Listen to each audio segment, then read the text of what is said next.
Hey guys, what's going on? It's Carl here, back with another video, and this one has been super requested on social media. This is my review of the Moto X Play, a new interesting device out by Motorola, and it sits in between the Moto G and the Moto X style.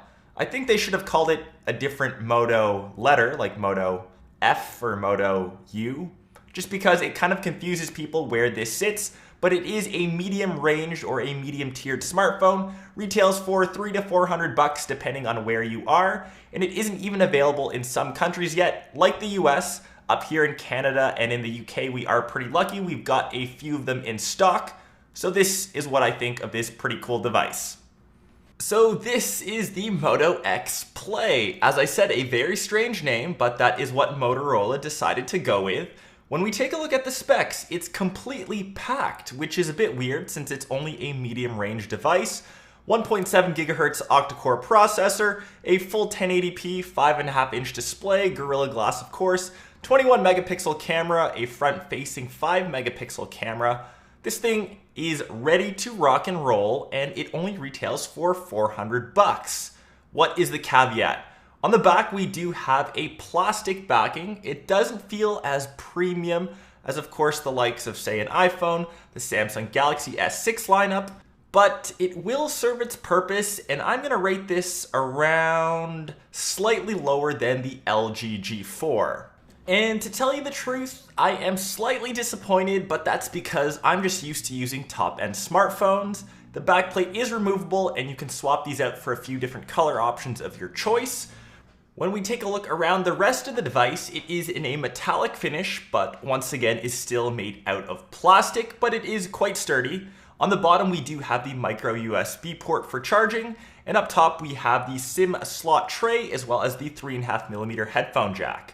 On the sides, we have nothing, a blank slate on the left side, and on the right side we do have the volume rocker and on and off button, which has slight texture to it, which makes it nice and easy to click. One thing that I did notice though, the actual buttons felt a bit loose inside of the housing, so they rattled around a bit, and it gave the phone a sense of cheapness. I'd like to see these a bit more firm and rigid.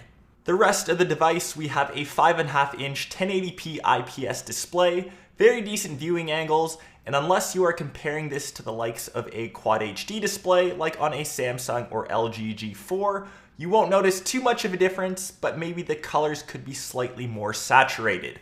On the back, we do have a 21 megapixel sensor camera with dual LED flash, but don't let that high resolution fool you. In the time that I was using the camera, I would say that the pics came out, one word, decent. Weren't too great, autofocusing, struggled sometimes, and it really depended on how much light you had in the actual moment. Going through the actual camera app itself, quite simple to use. Swiping to the left, we have all of the options on a scroll wheel. Swiping to the right, you can get to your gallery. And here are a few sample pics as well as video footage. The actual front-facing camera, 5 megapixels. Once again, the one word that I'll use is decent. Let me know what you think of the samples down below in the comments.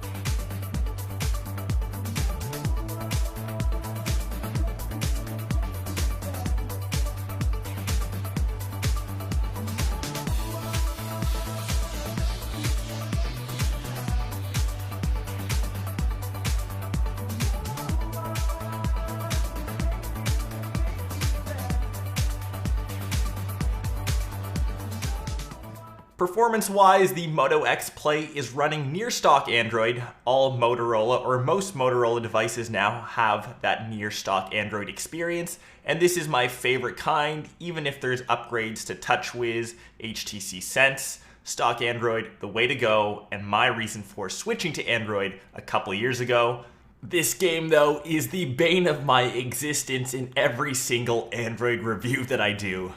When we take a look at some of the benchmark scores, we're not looking too hot. 548 single core, 6094 multi-core, comparing that to the likes of the Samsung Galaxy Note 5 or even the iPhone 6 Plus. Hopefully you're not a benchmark person or a numbers person. While I was using the Moto X Play, when I was playing games, switching between apps, the device seemed to run fairly smooth. There were a few instances of lag or when the device started to slow down. A couple times apps started to close randomly, but I think that's to be expected. You can see here while I'm browsing through Twitter, the device slowed down quite a bit when I was scrolling all the way down.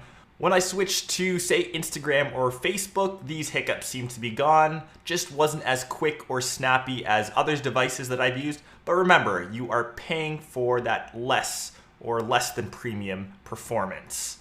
Playing 3D games, I felt that the Moto X Play handled them without any trouble. Maybe slightly longer loading times, but for example, this 3D Riptide GP game, I felt I was pretty decent, except for that crash.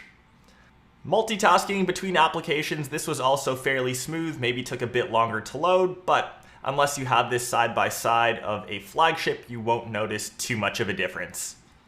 Now getting to my favorite part of this phone is the awesome battery life. 3630 milliamp hours.